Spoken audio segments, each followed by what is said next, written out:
Strong room हा पयलीं तितको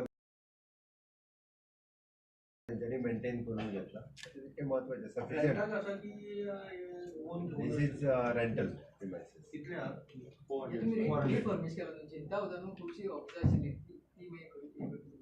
जुंता हाऊसांतली ऑफिसां ते आपापल्या जागो सोदीत आसतात. गव्हर्मेंटाचे वेगवेगळे क्वार्टर्स आनी बाकीचे कडेन तांकां जागो temporary timing for the 2 years ते सोदतले. एकदां जुंता हाऊस जाल्या उपरांत परत तांकां आसा तशें जुंता हाऊसांनी हाडटात. इम्पॉर्टंट जाग्यार व्हरतले. प्रोसेस कितल्या बेगीन जाता? एकदा एडवर्टायजमेंट जाली आनी कितल्या बेगीन